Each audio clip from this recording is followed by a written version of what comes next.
OG Pizza in Essex is locally owned and operated and is a proud sponsor of your Essex 73s. Give our boys Bill and Justin a call today for a handmade pizza made with quality ingredients. Call them at 519-776-0800 or visit them in Essex at Unit 1 on Talbot Street North, number 292. Original Guys Pizza Pies. Give them a try.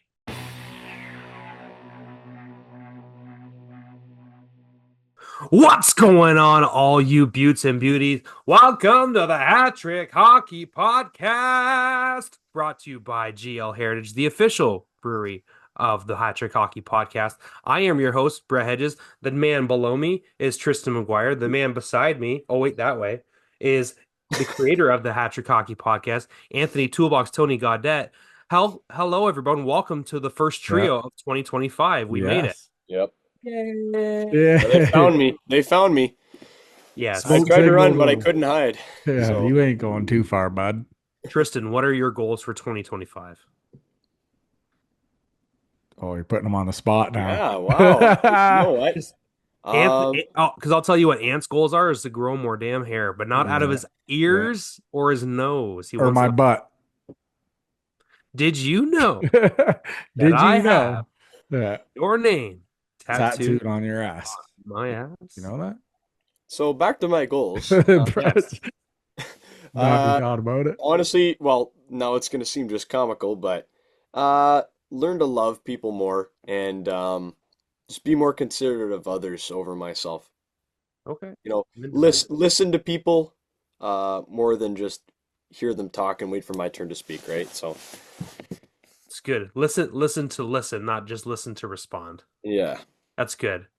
Hey, you like this merchandise that I have right here? There, you can get yours. Are you taking do you like that nice hat that Tristan's got, the 73s gear? You like that nice stuff that Anthony's got, that beautiful HCH hat, that nice sweater? You can get that all in the merchandise link in the description. You can also follow us on social media as well. After that wonderful intro, Tristan, my goodness, how can we talk about hockey? Yeah. Let's just go and chat about life, my friend. Mr. Humanitarian here. Oh, yeah. Shit. But 2025, turning the page, New Year's, it's a good thing. I feel like a lot of people get a refresh, a fresh start on things. And one of our favorite teams, a team that all three of us really enjoy, they made a fresh start, and they canned Derek Lalonde and they hired Todd McClellan, and it seems to be lightning in a bottle so far as of this recording. 5 wins in a row, 4 or 5 wins in a row. 5, potentially 6. It's 4-2 wings as of right now. Mm-hmm. Tell me your guys' thoughts on the news breaking about Lalonde getting canned on Boxing Day, and your thoughts on the team since then. Who wants to go first? Tris, go ahead, buddy. Well, obviously it's kind of funny because you called it, by the way. I did. Oh yeah, I said by Christmas. I said by Christmas, I think. So I was just a couple days off, but it was the right decision. Yzerman had to do something.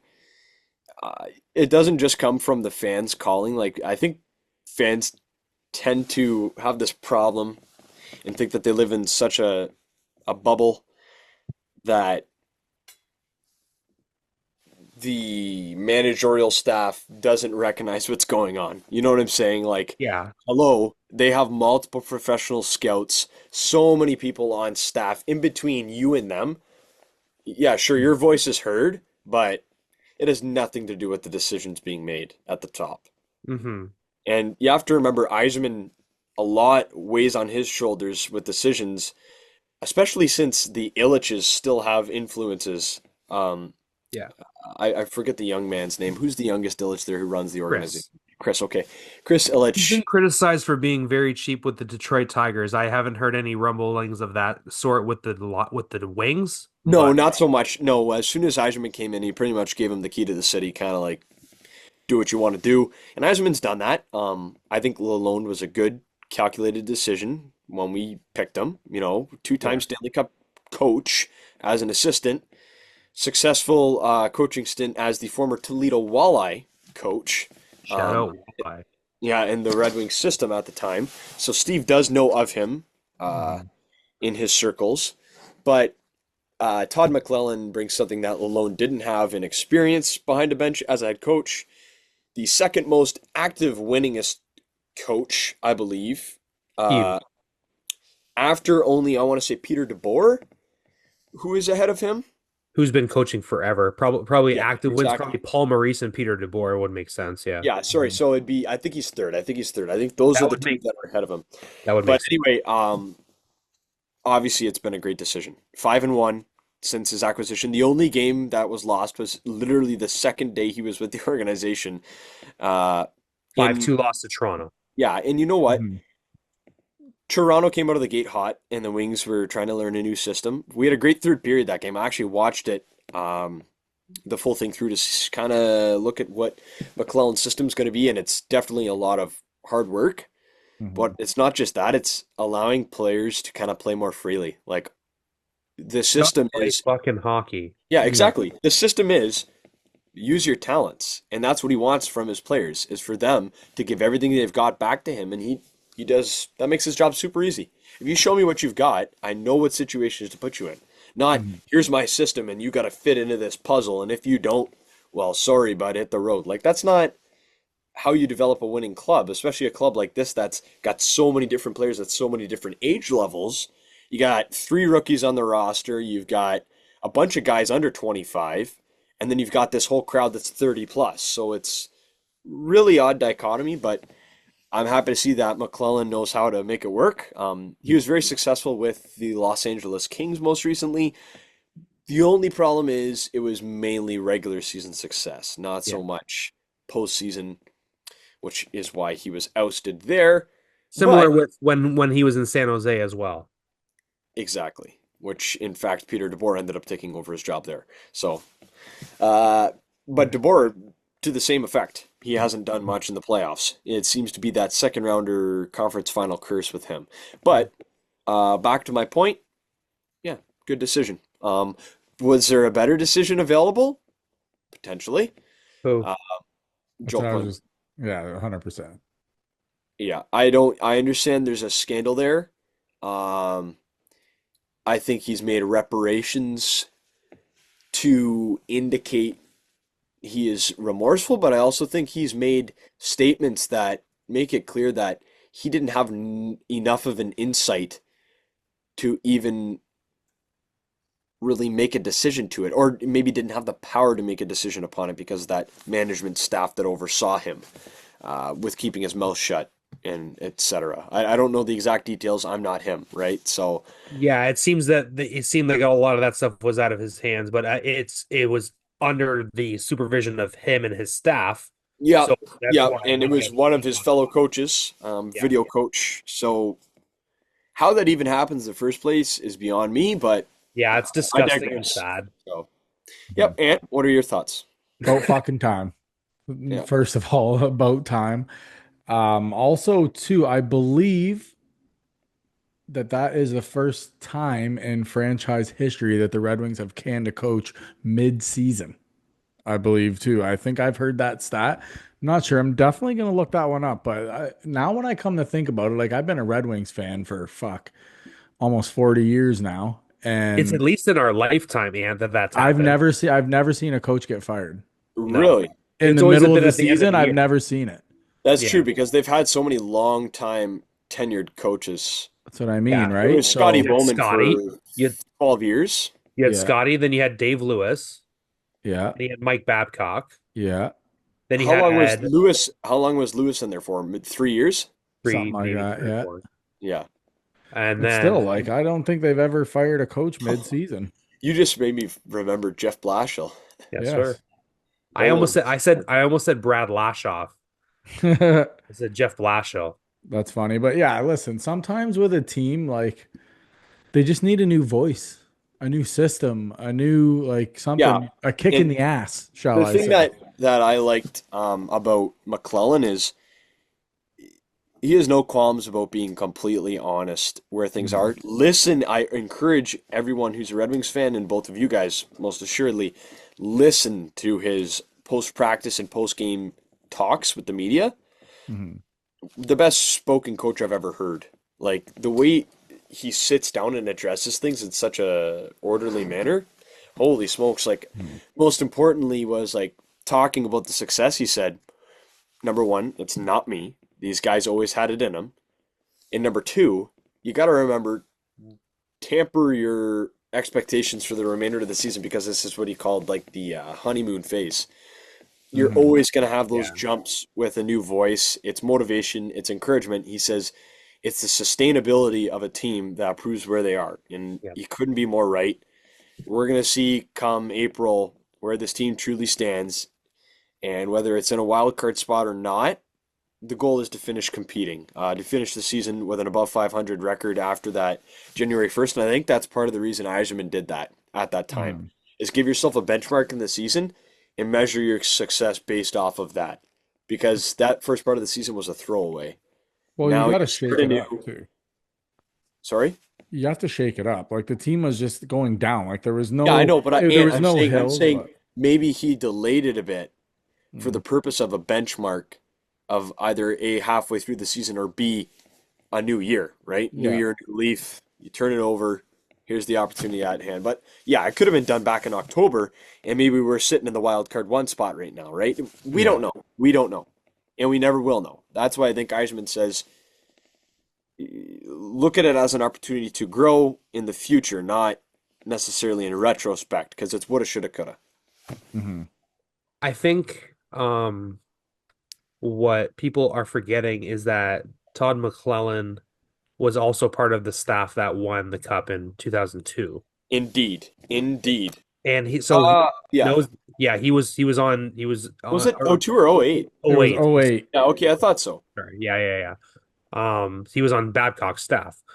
And so he knows what the city wants and needs. You know what I mean? He's already been here before, and then he went and led two different teams Hmm. as a head coach. And did he have some success? Yes. Did he have playoff success? That's questionable. No, Um, not really.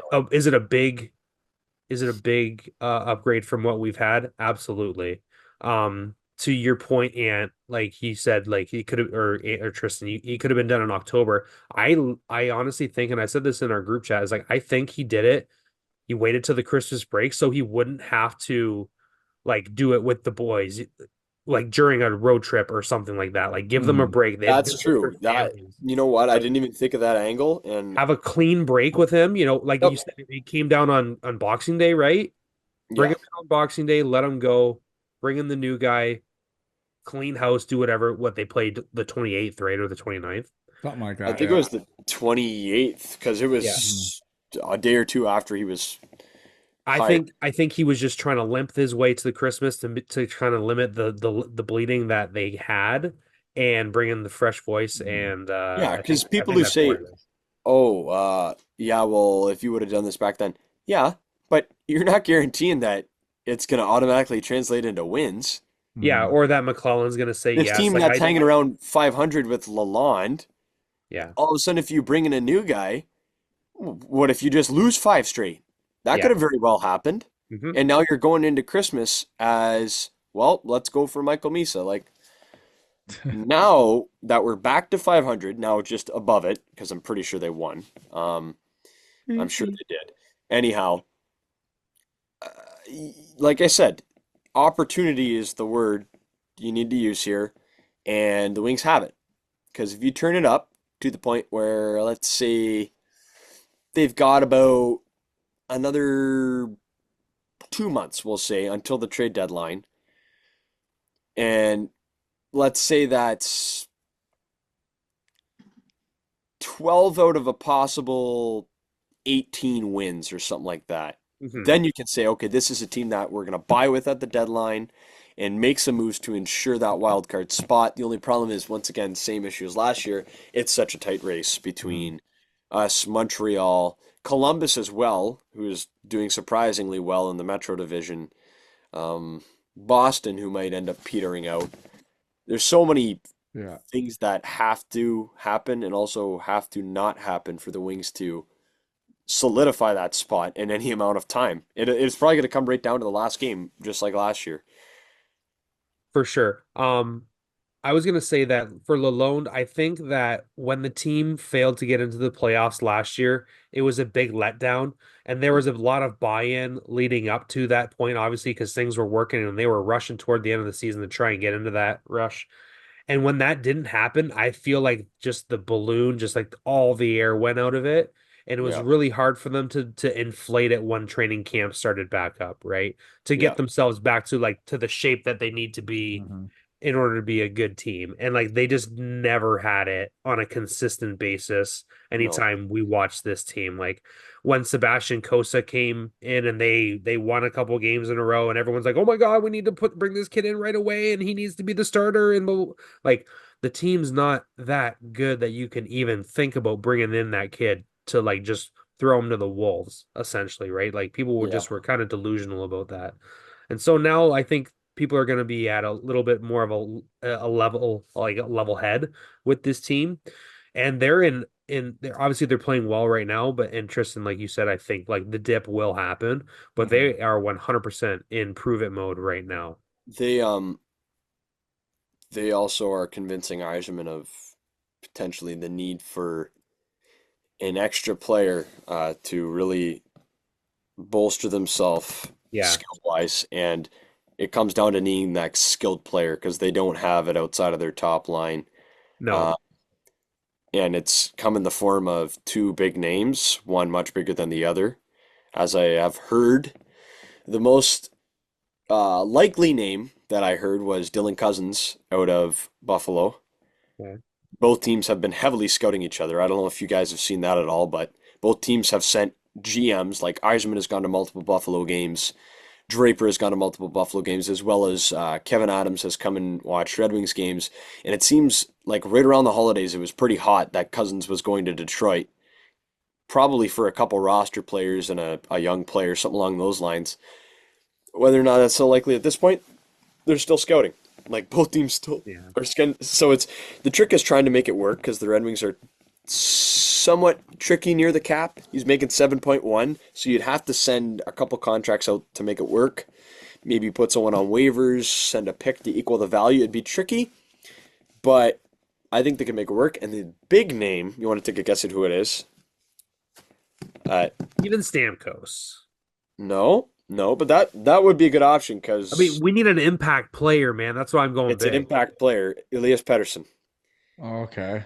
I There has wouldn't been a hate lot that. of word coming out of the Vancouver Canucks locker room that JT Miller and Elias Pettersson butt heads, not just with each other, but each in their own degree with their head coach.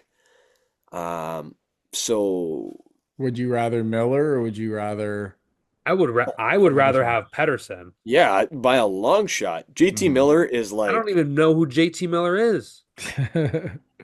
JT Eh, Miller is a power forward No, he's archetype. a good player. I'm just He's saying, a like, No, no, he's no. a if I he's you're a I telling me dog understood. who do I guy. want, I want Pedersen.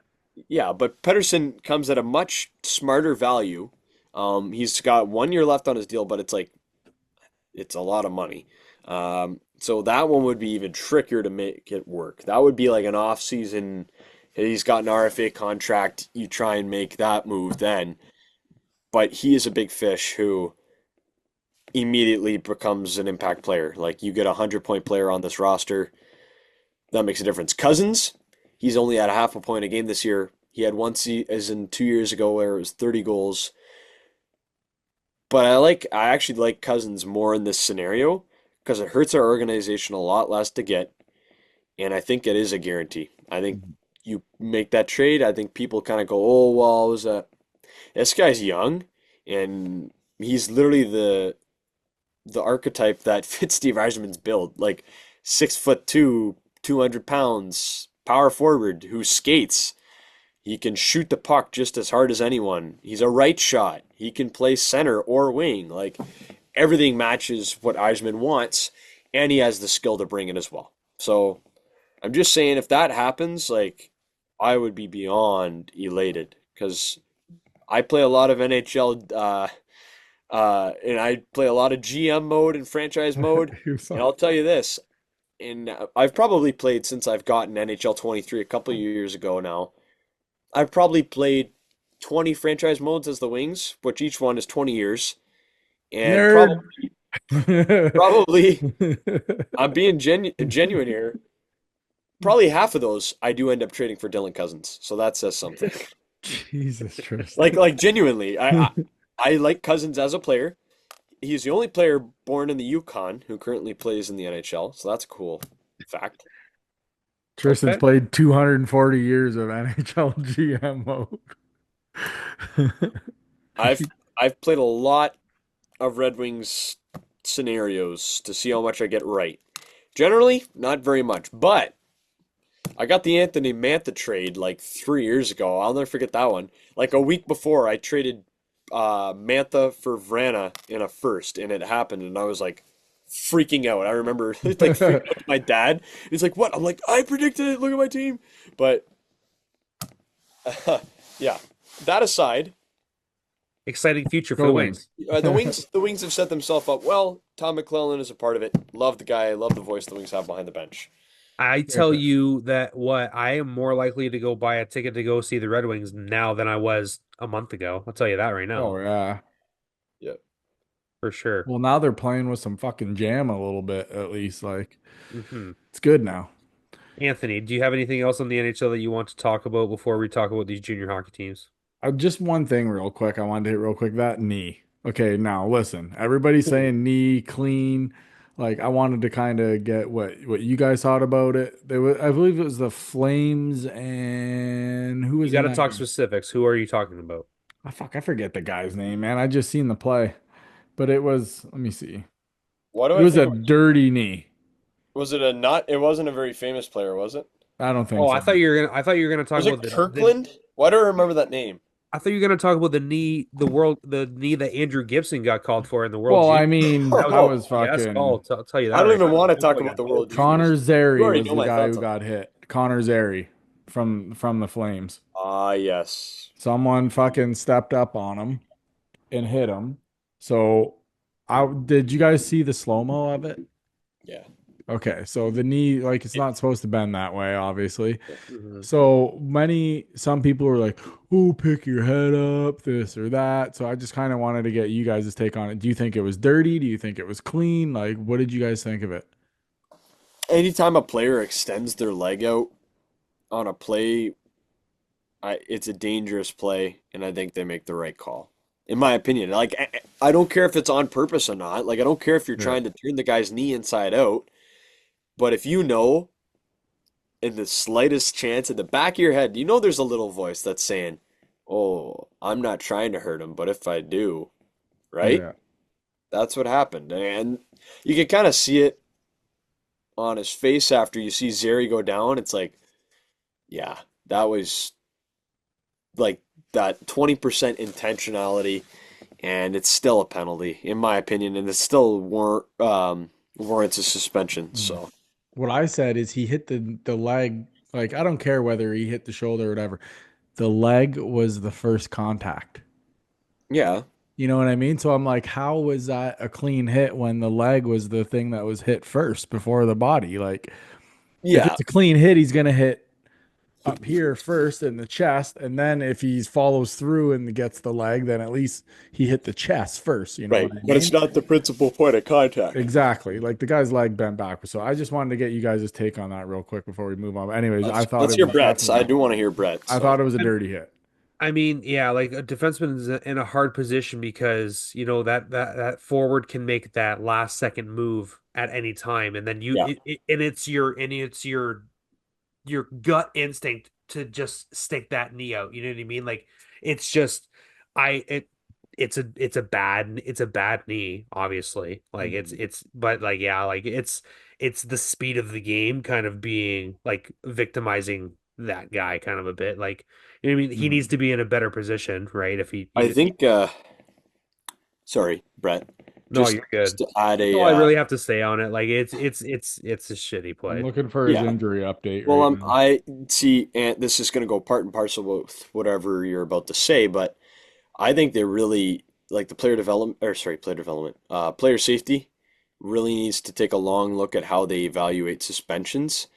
And if it comes to injuring a guy to the point where he misses a season or, retires, God forbid, like I think about Nathan Horton. I don't know if you guys remember. Yeah, Obviously a when different he play, got but he gets smoked. blasted in the head by guy had a weird name on Vancouver. Yeah. Silly or something like that. It was a on it. Anyway, those plays you should take a very long suspension because you put that guy not out of just playing and obviously enjoying the sport of hockey, but his financial stability is what Hmm. it comes down to. That is a job. Yeah, you're taking money out of his pocket, right? Yeah, exactly. Like I'm not necessarily obviously they have injury reserve for that purpose, you get paid, but I'm saying if that guy is in a contract year, right? And all of a Exactly. sudden like there's ramifications, like it's going to make a butterfly effect on his the outlook of his career. Like if he tears his ACL and he misses the rest of the season, like look at a guy like Gabe Landeskog who's missed 2 years because of an injury. Obviously that wasn't caused by anyone. But I'm saying if that happened via a knee or something like that, Oh that yeah. player deserves a very, very lengthy suspension, or maybe we start going to the point, maybe this is too extreme, but if it was intentional, it matches the amount of time they miss with injury. Hmm. So they're It's saying that. sorry, just one second. Um the knee, um oh shit, I lost it. Go ahead, Ant. My No, bad. go ahead, Connor Zary. It was there. I was just saying, like we just a couple months ago, we were talking about Patrick Laine getting that knee in the Yeah, preseason too. Like yeah. think about all the time that he missed for the Oh Canadians, and yeah. right, and how different of a season that those guys might be having, right? If he was in the lineup at the beginning of the year, like that's what we're talking about. Like not just money out of the pocket of the player, but money out of the pocket of the Montreal Canadiens because they're not producing. Like Hmm. the whole system is geared towards these players being in the lineup, right? Yeah, well, And they've making dialed these it up. They're, plays. they're doing well, so That's what I mean. Think about how well they'd be doing if Line was with them the whole year, right? exactly. A guy who's gonna end up playing third pair in the AHL takes a knee on him because he can't compete and or make that pivot, and Hmm. Line's out for how many months, right? Mhm.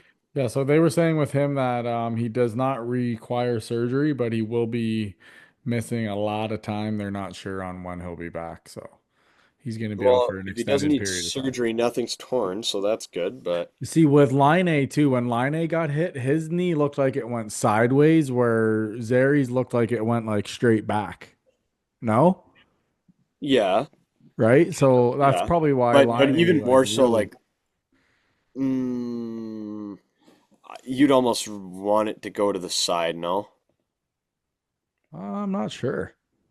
Because you're more likely to tear your ACL, I want to say, if it everts your kneecap. Like if this is your knee and you go like that, because Yeah, it's internal and it runs vertically. But Liney was an MCL, wasn't it? Because that's what's on the side. I Yes. think Yeah. so. Yeah. Okay. So that's probably see that's a difference. And I'd rather. Oh, what would I rather? Neither. Neither. Fuck. Haven't Neither. played this game in a long time. Yeah. I I I, I What wouldn't did want you? either. I'll take a pass on both of those. I don't even want to think about it. I That's think we fine. need Actually, to the move on to worst injury junior I've ever hockey. seen was we're getting way off track, but my one side note is the quadricep tendon. I watched a guy the other day on Instagram do it. He tore his quad leg pressing, and it's the you ever see that tendon ant on the outside of your knee? Yeah. You've probably seen it too, Brett. You could see it more so when you stand up. It's very, very thick. Okay, Yeah. this guy tore that like right off the bone. That is the one I would least want out of those three options. It looked Jesus. like unbelievable pain. The guy just passed out. He's like, Yeah. mm, yeah. Anyway, let's go on to junior hockey. Yeah, let's talk junior here. By the It's way, drop down season. yeah. What? Um, the Alliston Hornets and Muskoka Bears are currently in a shootout. Come on. So it's 4-4, so no one scored no T. So that goalie, It's 4-1. the final shots were 72 to 18 after A hundred regulation and shots. overtime. Yeah, the poor goaltender's having a tough night in Muskoka, but let's hope he pulls it out in the shootout. For sure. Like, and it's a big part of the season, right? It's drop down season. It's, people coming from different leagues. Hmm. Signing deadline not quite yet So I'll for tell you guys that actually Mike ended up reaching back to me. yeah. So the trade deadline is January 10th, which was Today. today. and Oh, the free agents is February 10th. February okay. 10th. So another month. So yeah, Hmm well, right to the end of the season, pretty much before playoffs. hmm Yes. So, do you guys want to recap quickly your first game back after the break, the loss to Lakeshore? I wasn't And at that Oh, game, but I heard it was horrible. I was at that game. yeah, Horrible. Yeah, I that game was it's kind of a so flush it kind of thing. here I'm gonna name drop, Oh Okay. and I boy. hope if they're listening to this, we'll cut you some slack because it's your first game back from the break. But there was a couple of D pairings that just struggled through the night. Namely the second pair with Basile and Claridge. Hmm They were on for about 3 or 4 goals. Just our breakouts were horrible. And I feel so bad. Adam Dunn, who was back from London, the last play of the game, like with like a minute 50 left to go, Essex had scored. They were down by two. It was so that game ended 6-4. So it was 5-3. And then Marcus Levesque scored to make it 5-4 with like 2.5 minutes left. So Essex is like golden. We got an opportunity here. Momentum's on our side. Like the next shift, Adam Dunn's in his own zone, and I felt so bad for him. Chance to make an easy D to D pass or throw it out the wall. And this is part of the reason it's not Adam's fault. The forwards weren't open all night. They would just kind of float around in the neutral zone. There was no effort to get open. It was just a sloppy game, but poor Adam Dunn, rather than sliding it over to Flem or throwing it up the wall, throws it right, tries to make a pass. I was right in the line of his pass. Tries to make a pass to, let's say, I'm the forward up ice, right? As two Lakeshore players converge and it catches the first one in the body and the other one goes right for the net. And it was Eric Bisson and it was an easy LaRue grabs it, throws it down, and Bisson grabs it and throws it back door and LaRue one times it. Like it was like a 2-on-0 pretty much. Like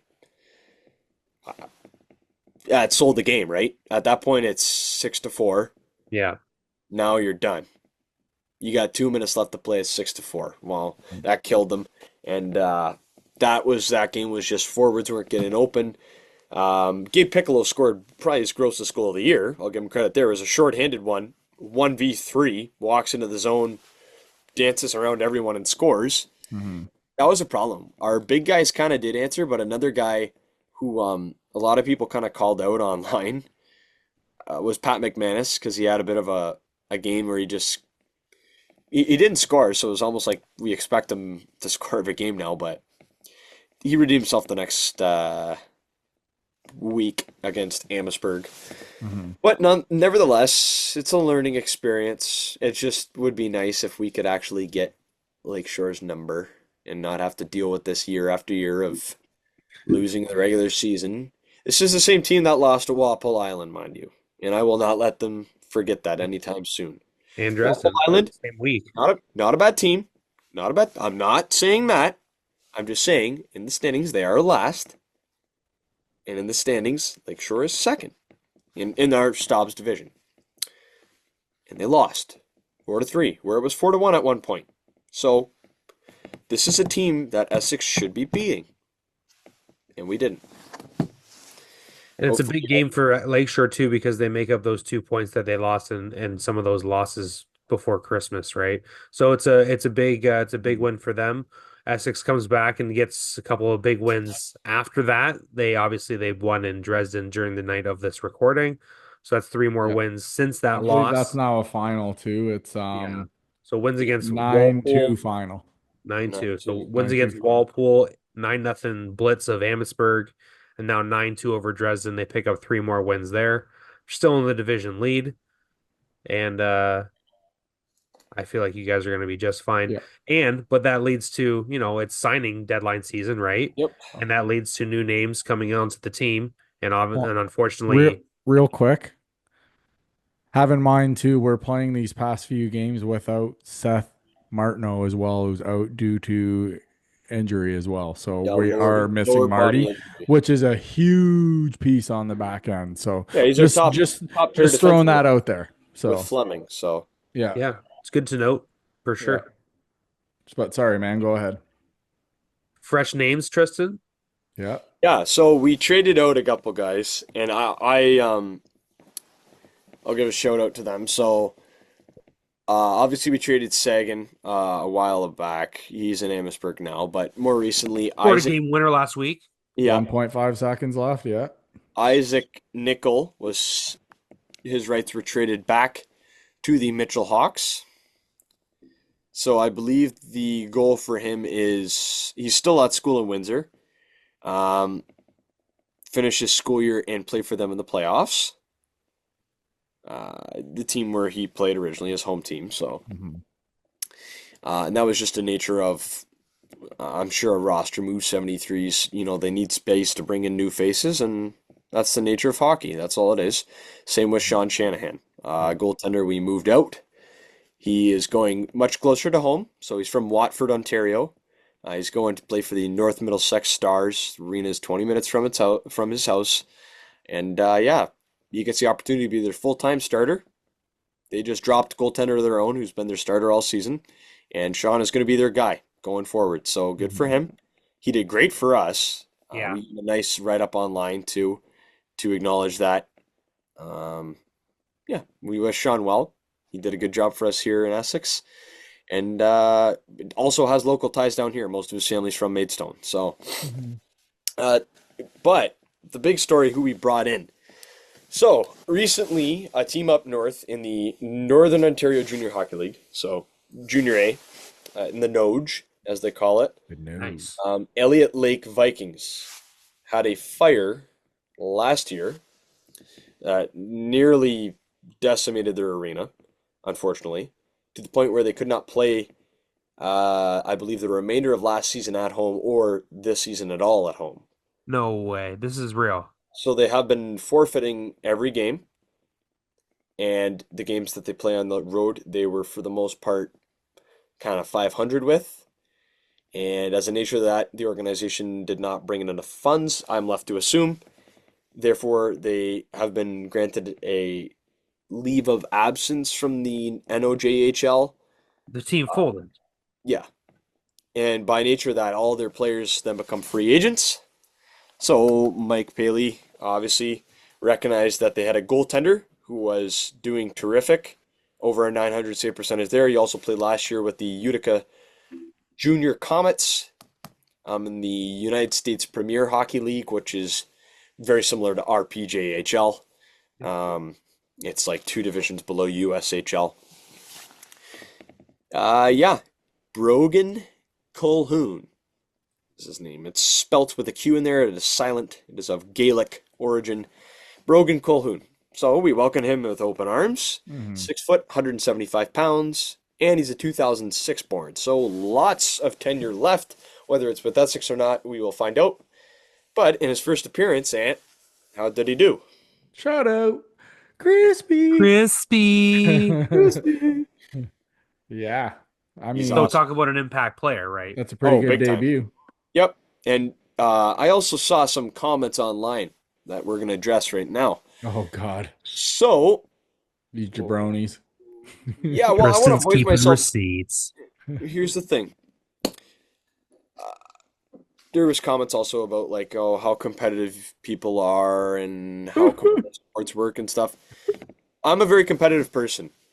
Okay? If I had a starting role and someone comes into a team that is better than me, and I would immediately acknowledge that they're better than me, sure. Not only that, if I have been told by the coach that they will be getting the starting position over me. So what? The goal is to win a championship. The goal is not for me to have a good time. Sure. But if the goal is to win, then have a good time cheering your team on. Like people who try and say, "Oh, that's not competitive," you gotta respect players. Yeah, Essex respect players more than ever. We've kept Adrian McBride for 4 years here now. Like he's been a great goaltender for us, Mhm. and he even started 2 years ago in the playoffs. Adrian, more than anyone else on this team, understands what it takes to win, and I'm sure he hates it more than anyone else losing to Lakeshore. Mhm. Rogan Colhoun is one of the guys who's going to help us climb that mountain and reach the summit.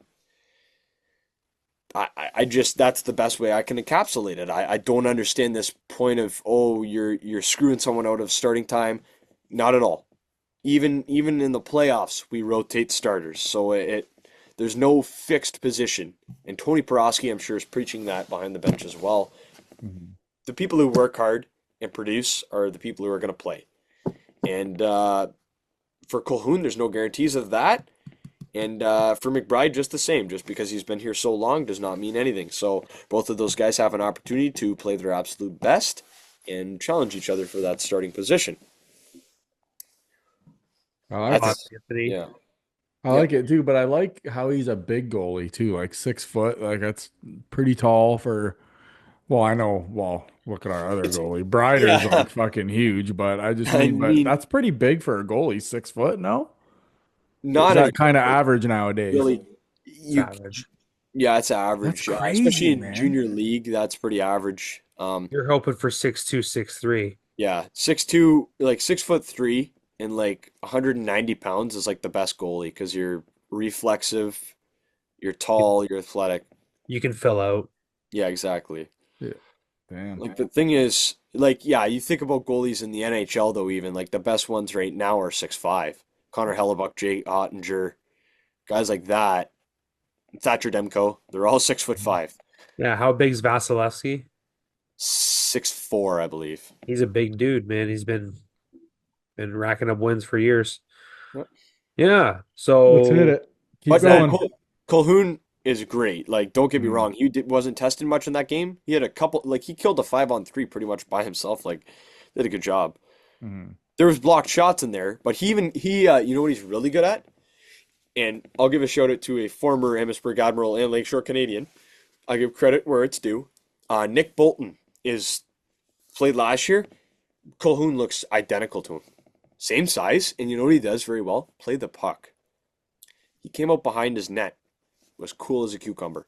Like, forwards tried to steal it from him, no problem. Good breakout pass up the boards. Mind you, this is his like second day being with the team. He had one practice pretty much with him. Um, Out there getting crispy. he got a kill, or he got a clear on the penalty kill and the 5-on-3 because they didn't skate it in, they dumped it in. So he just came out, okay, free clear for me, and he threw it up the wall. So he knows what he's doing. He's very, very smart. And he's, like I said, he's young and athletic. Two things that the 73s are going to like in a reflexive goaltender. So, yeah. I so can dig so that. in like you guys don't have to tell me everything, right? But like in a situation like that, kid comes from Northern Ontario, like where's he staying? He's going to be billeted, I'm sure. Yeah. So you have local billets in Essex, like Yeah, I know, I believe sometimes Mike Paley has even billeted players in the past, whether or not that was as his GM position, I'm not sure. yeah. Um, So there's a bunch of phone calls being made, like, "Hey, I got another player coming in," or like, you know what I mean? Like, yeah, there's exactly. that's Hey, wild. go ahead, Brogan. I got another room across the way from me. Come on, Hey, buddy. you got room in that new house now. You can start billeting players. Hey, there's a fucking sim here too. Actually, too, we're gonna fucking get into that with these 73s too. We'll do that later though, but Yeah. Just build a little frat house in the garage back there. yeah. Just kidding. Is there any other significant transactions or results in the past week that you guys want to talk about before maybe talking about next week's games? No, I'm good.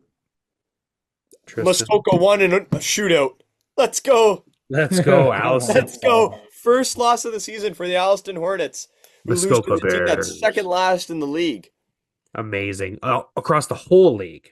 Yes, in 63 teams. So, Yes, Muskoka. Yeah, they play out of Bracebridge. I have a cottage a couple towns over from there, so I know that rink. Not, I don't know the rink very well. I know the area very well, but let's go. let's Alliston. go. Road trip. We're gonna go see a Muskoka Bears game one day. We'll have to ask them how crow tastes. So, anyway. I thought you were gonna say how snow tastes because we're getting snow down here. I'm sure they got Oh Oh, my quite a gosh, bit we're up getting there, never eat some. yellow snow. except for you, Ant. Where did that one come from? Well, you said snow, so I just said never eat yellow snow. Mind you, this is in the past week. I don't know what's happening with Alliston. It is the third one-goal game they've played in. Oh, They won their last one 3-2 over the Siskins and 3-2 over the Innisfil Spartans. So, is something going on in Hornetland? Something going on in the nest. I love it. Look out. All right, Brett, what do we got, brother? Let's keep this train rolling. Yeah, I let's was talk about just the Spitfires. Yeah. well, just quickly, like it was deadline for Junior A and Junior B two. Oh, Um, yes. locally, the LaSalle Vipers, as far as I know, I looked at the transactions list. As far as I know, only one trade, and that was actually done prior to the new year on December 29th. They actually traded Dante Bertolin, their goaltender, to the Sarnia Legionnaires in exchange for one of their goaltenders, Logan Phillips. And then this past Wednesday, those two guys duked it out, playing each other against their former teams. And LaSalle came away with a 5-4 win in that one. And I'm just going to double check that there's no other. Look, the way um, you said that, I thought they like fought or something. I was like, no, I just really? thought it was a really funny coincidence that like on the day after, like I was looking up box scores and I was like looking up this. Oh, LaSalle won. Let's take a look at the games. And I was like, it's like Dante Bertolin, Sarnia Legionnaires goalie. I was like, maybe they just mixed it up. I was like, because I looked at the other one, I was like Logan Phillips. Like I don't recognize that name either. And I was like, wow, that's strange. Okay, whatever. I was like, and I was gonna look at the transactions list anyway because I was Mhm. prepping for this show. And I was like, oh, wait, there's a list right there, December 29th. Like this trade, Dante Bertolin's gone to,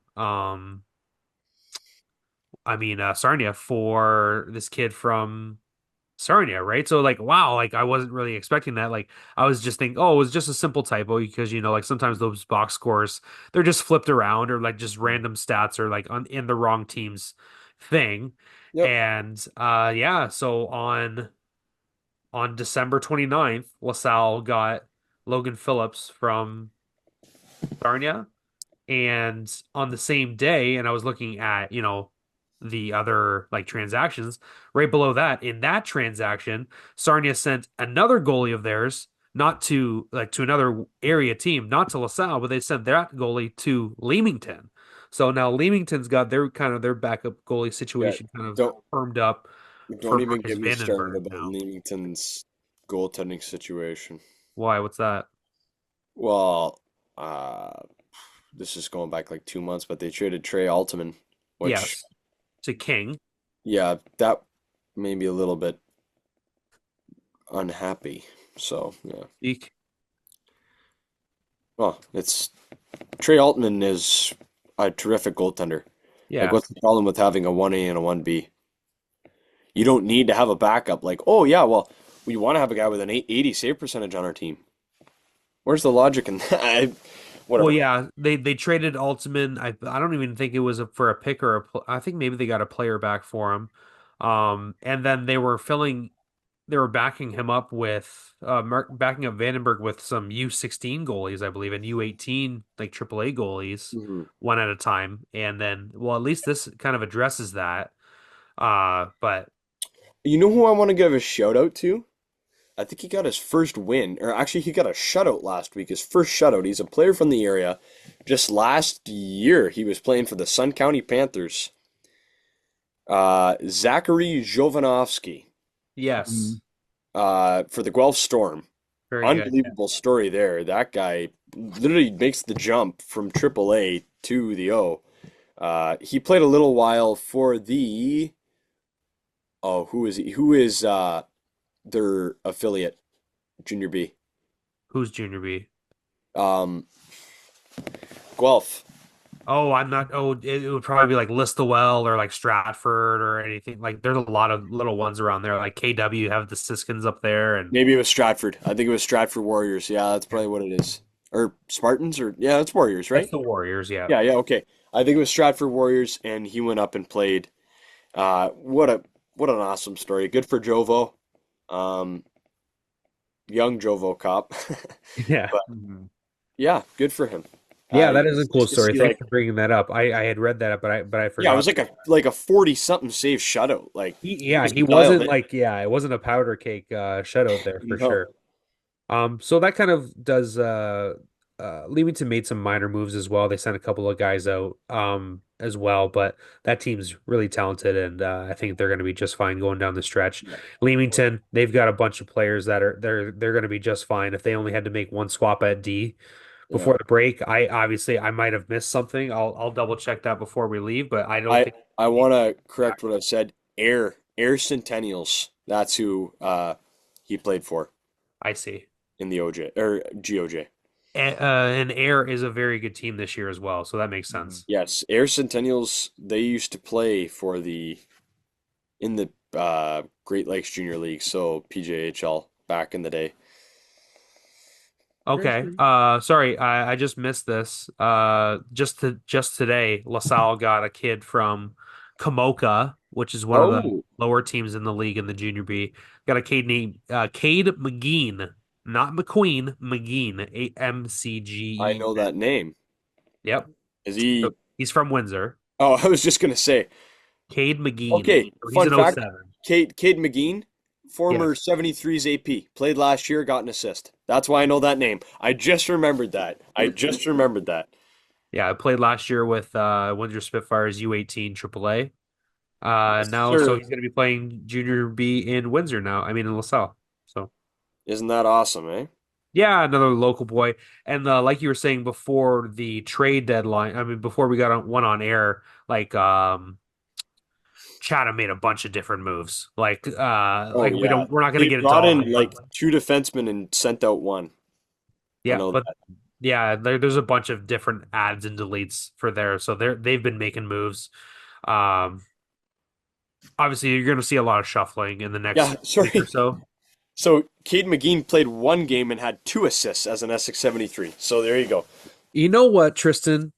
What? That's why you're on the goddamn show, man, because Yeah. you know stuff like He I that. figures it I just out. wanted to look it up. I said, why do I know the name McGeen? I've read it before. I I called love that you, game man. actually. He's an outstanding Played two player. games. You had two assists. Or Tristan fucking knows about it. One game, Well, two assists. Kid there you dialed it go. up. He did good. Well, we'll Crispy. look forward to seeing him in a LaSalle jersey Oh, from now on. LaSalle's gonna be he's gonna be gross with LaSalle. He'll be in their top Yeah, six. Yeah. and that team and that LaSalle team, like that Western Conference in the Junior B is so like congested right now. It really doesn't make any sense for us to like make any predictions because like 1 through 6 could change by tomorrow. So I think it's really it's really good for Junior B to be that competitive and healthy. You know what I mean? Like in the OHL, there's some gaps right between in division teams and like and the like you say the PJHL. There's some divisions where I watch and the good teams are just like ridiculously better than the other teams, right? Like so parity makes for good entertaining hockey and I'm happy that that's, present in the junior B levels. Mhm. Um do you guys want to talk about the Windsor Spitfires, a team that we happen to cover for the local TV station? I would love to. Yeah. Anthony, how was your time doing the game with me by yourself as an analyst? It was kind of. I don't want to say Tristan, weird. he didn't have you to hold his hand. He did No, it on his I own. didn't. I was all by my lonesome, You're a sitting big there. boy. There you go. Yeah, Wearing the pull-ups. I put my big boy pants on, And and honestly, it was Ant's best job on TV, right? He felt very you could tell I you was were just like very joking around on the air and stuff. And yeah. so the craziest part is the game starts. So we go on, we do our thing. We're pounding the goalies, hyping We're them like this up. is going to be a goalie This is going shoot. to be goalie matchup, low scoring game. Expect these teams, these goalies are going to put on a show. Well, after the first period, both of the goalies were pulled and the backups were in, and it was a 3-3 game. Yeah. So Windsor was I down had, 3-0 in the yeah, first 5 minutes. 3-0 in the first 5 minutes. By the end of the first period, it was 3-3. So we go back on the air for the first intermission. And like, so Brett flicks it over to me. And the first thing I say is, well, so anything that we said there prior to the game, disregard everything that we Yeah. just said. So, but it was, we did, it was a good one. It was a fun It game. was a good game. It was back and forth. Windsor, We won 7-5. yeah, ended up, well, it was 3-0, 3-3, 5-3, 5-5, and then I Yes. think Then it we went, scored, yeah, then that Belchez goal in the third period, and then yeah, Green Tree got the empty netter. yeah. It was a wild night in studio, let's put it that way. But it was good though. Absolute shootout. Wow. Yeah, it was Oh, we nuts. were just so happy that it didn't go to overtime. Because I kept saying, and Cliff was like wanted to kill me because I was like, Cliff, like, I think we're gonna go to overtime here, dude. And he's like, don't fucking say that. You know what I mean? Because Cliff hates overtime games. So so I say I that. I'm love like, Cliff. He's such oh, a good guy. yeah. What I like about Cliff is he's very straight to the point, and that's what I like about him. If you're being a dink, he'll tell you. If you're doing good, he'll tell you. So like that's what I like. Yeah. Cliff keeps us kind of on the straight and narrow, right? But Yeah, he'll tell he, you if you're not hitting the mark, he'll be like, "Hey, it's time. No, let's do it this way now." Like, Yeah. right, he's a mhm. good Me guy. and him So have had a we're couple super warm. arguments on how to pronounce names. It's all good. Yeah, It's all good. yeah. I But I you know love refrain what? Cliff. sometimes, but Yeah, and he and the best part is that as much as we watch these teams, he watches them more I because he know. he's the director of the show, you know what I mean? He knows everything about these Mhm. kids. And it's fun sitting in the green room and chatting and like mucking it up with them about things because like we only know so much, right? So like when we go in there, that's why we go in early because we want to make sure that we get all of our stuff together. And he is our greatest resource Yeah. of like at about this team at all levels, right? Because Mhm. he digests it. That's his job. So good times. It was super cold when we left. I had to drive my nephew home, and we were like bone chattering the way home. It felt like it was like negative 17. What, you don't have heat in your car? I did, but it like warming it up. It did. The kid lives in LaSalle. Halfway before, didn't warm up until we got what do you halfway mean there. car ant? He drove his 10 speed. Yeah. Get on the With And back. it went uphill both ways. Yeah, through the Exactly. snow, Yeah. barefoot. So we can call that like Anthony's like sick flu game because he said he didn't feel well, but then he I just didn't really. I actually didn't feel the best that night, but I don't know. It seemed energy drinks are a wonderful thing, aren't they? when the bright lights went on, it was like, all right, let's go. That's Dial it kind in. of And yeah. we'll be back on the air. Well, it was not a Um, good game tonight. no, yeah. We got So tonight, waxed. yeah. Well, what Tonight else is new? London is the best team in the league. They're gonna it's run through everyone, I think. Like they yeah. just got Cam Allen for them has been unreal. I'll give people a little bit of background. The Windsor Spitfires won 8 straight games heading into their game tonight against, well, the night of this recording against the, Mhm. the London Knights. It was Yeah, 1-1 for a while, but London just walked away with it 5-1. I went to their game against London in early December, yeah. and it was much of the same. Like if you're playing in London's barn, man, like it's only a matter of time before kind of like the dam breaks and you're gonna get like just kind of bum rushed with kind of what they got. And Windsor ends up losing 5-1. They won 8 straight before that, but 5-1. And uh we can talk Uh, about the trades that they made and kind of like preview the next week before we go bye-bye. But it's a lot of it's Windsor's a good team, but London is to use to use a quote from my friend Tristan, they're just gross. Like they're just like they're Casper Halton, gross. sweet, great player. Sam Dickinson, Their great. other Bonk, great. Like and there's just so much firepower, their and no other matter what European Windsor is, import their huh? other European import is good too, Jesse Nurmi. Yes, for sure. And Or like no yes, matter and Windsor outshot them like tonight, and like they looked fine. Like when they play them in Windsor, they looked good, and they pulled out that last minute win kind of thing. But like in the grand scheme of things, and obviously like we're local guys and we're homers and stuff, but like realistically, like in a 7 game series, like I could see Windsor maybe taking like 1 or 2 games from that team. yeah, I do Mhm. exactly. not see them taking four. And I don't, and that's not to downcast what Windsor's ability is. I don't think anyone in Canada is going to be able to take 4 games from that team, right? Like I don't like not four, not Mm, four. anyone in Canada Is take No, 4 games? I'm is not. there I'm any just saying like I would say that the team's Spokane Chiefs would get a very good run. You know who they just got? yeah. Tell Who? me. You tell. No, I honestly forget. I forget. They just got someone big. Oh, twisting his nipples? Tell me. I want you to tell me. the what's his name there? The guy who got snubbed from oh my gosh, he's a Washington Capitals pick. I know everything about this guy. He's evading my Protus? name. What's that? Are you talking about Protus? No. Well, you said Washington draft Danielson? pick. We're talking OHL. No, no, no, no. This guy plays WHL. Oh, okay. Andrew Cristall. Andrew Cristall went to the Spokane Chiefs. Spokane Chiefs already had Berkeley Catan. Like, look out for the Spokane Chiefs, especially at the Mem Cup. That should be a Is fun is group. there any rules in the OHL for a fight in the last 5 minutes or whatever of the third period?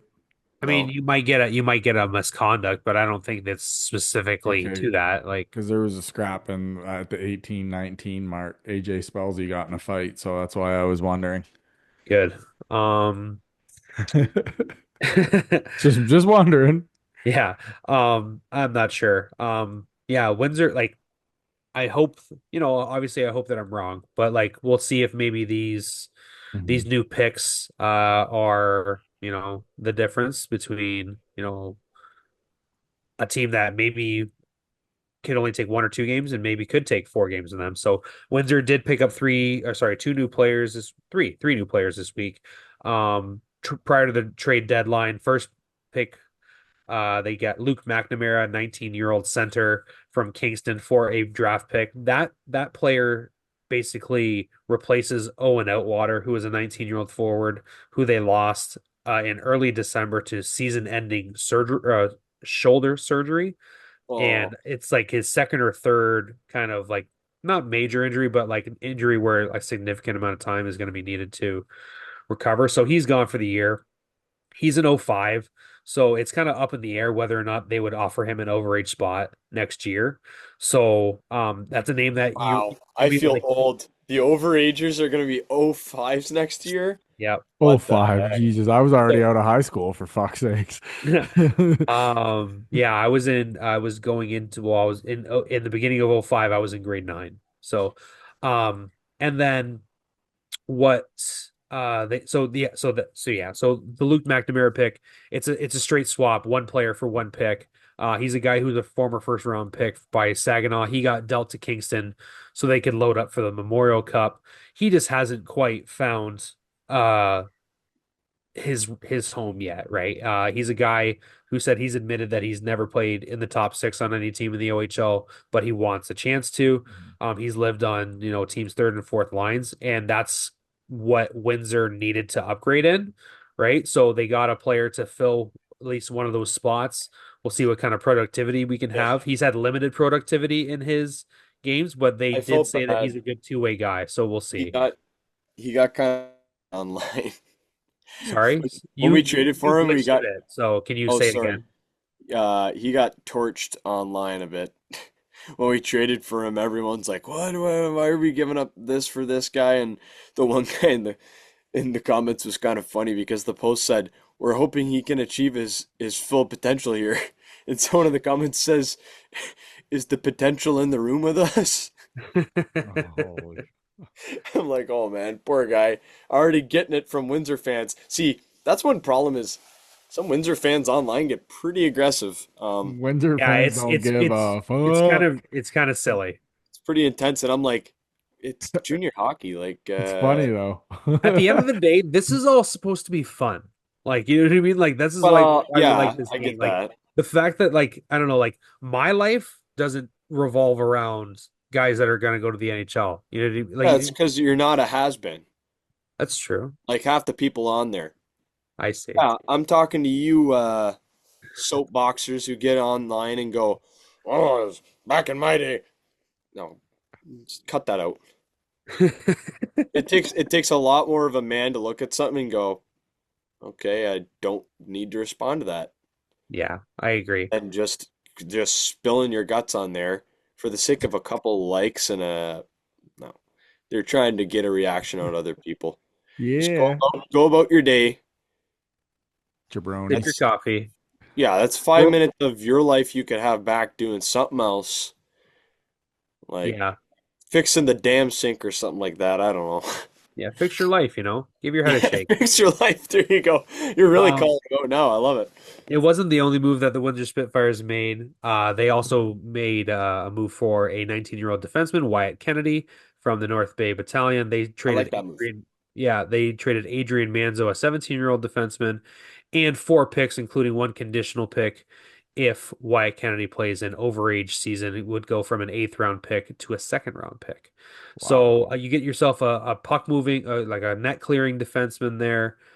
And it's a solid move. It's a move that you can live with. Adrian Manzo's a 17-year-old defenseman, but he was kind of struggling to find a solid spot in the rotation. Yes, sir. I have a question. Was Adrian Manzo a LaSalle Viper? Formerly, yeah, he played Yeah, okay, I do remember his name. Okay, I yeah, so thought he so. played with the Vipers a lot last year. He had a handful of games with the Spits last year. I think First everyone did. full-time year. Bro, this Yeah. guy's gonna That- clear the net for sure. He's like 6'5", 201 or something, they said. and, and he's been on He's just these, like Flem, man. yeah, and he's Yes. just Shut down like D. Yes. shut down. Does Flem Um, get scored on? no. Exactly. Um, Shut up, Tristan.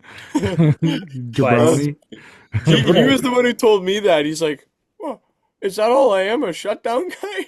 Flem, you just go out there and do your job, okay? Don't worry about the rest. um, the picks you can deal with because three of the four are not your own. They're picks that you picked up in other trades.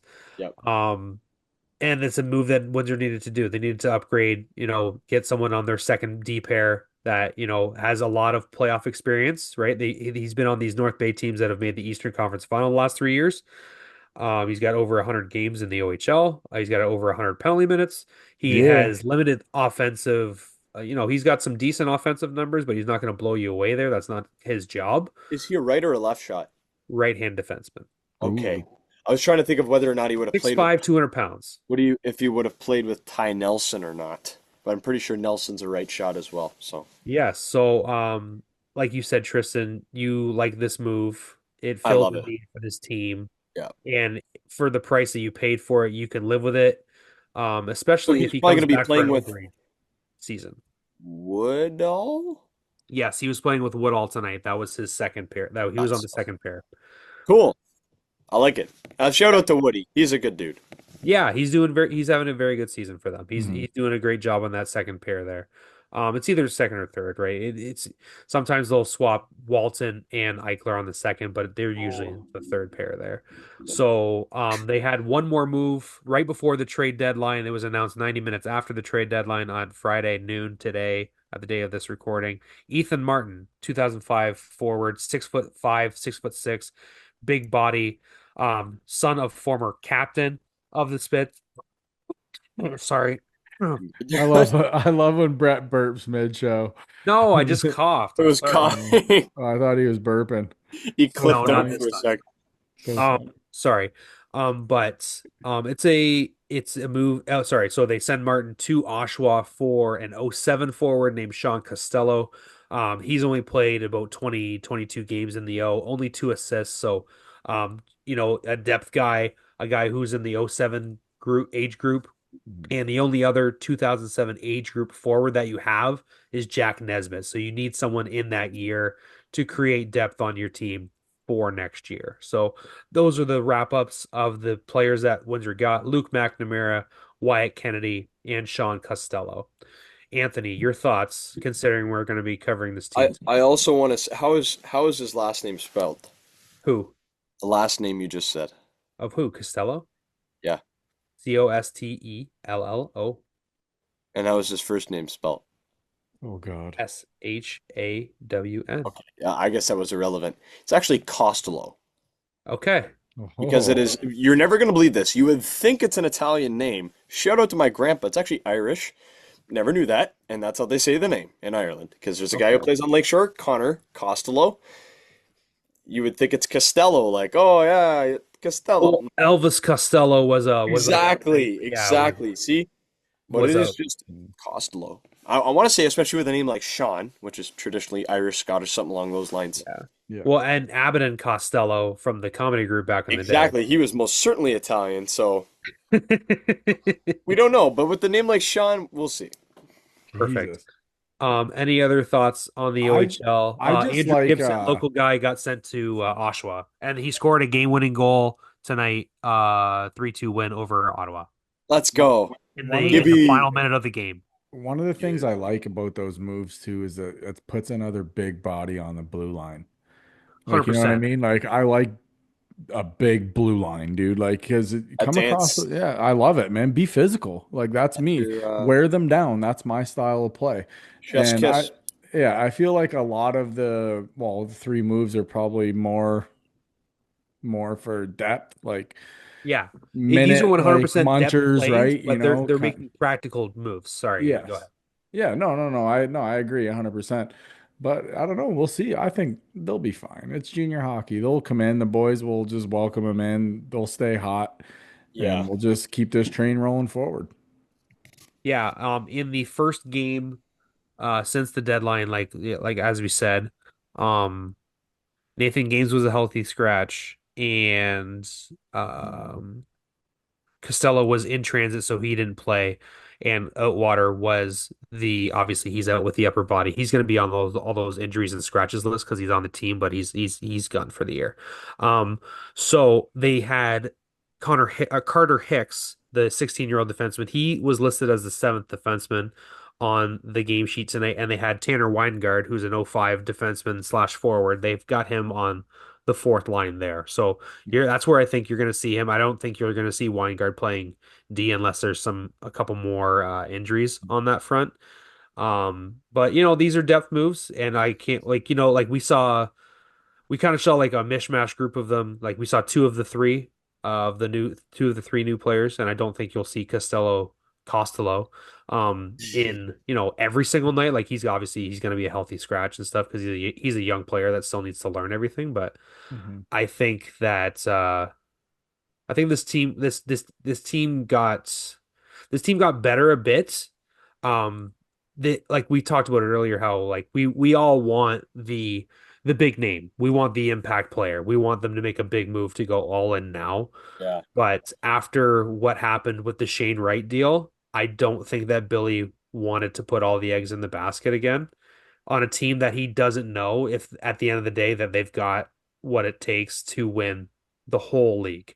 And Mhm. as a GM, you just have to have, a sense of reality, I guess, right? And that's a really hard thing to do. Like I would, if I was, man, I would be a terrible GM because I would think that my team's got it all to go in and win every single year, right? Like, and I feel like that's probably the hardest part of the job, especially because, these are young guys that, you think, well, if we do this, and that, maybe we could win it all. Like, obviously anything can happen, but No, Mhm. because the reality is you got to be that team comfortable saying this team can win it now with the yeah. team you have, and then you make those moves.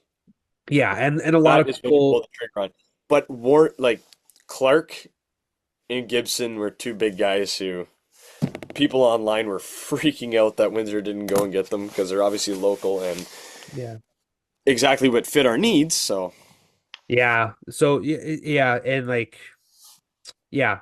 So a lot of people are thinking that Windsor might have a better chance next year Mhm. of winning a championship. I don't want to limit this team in any way, but I just think that the moves that they made were appropriate and they weren't driven on emotion, they were driven on practicality.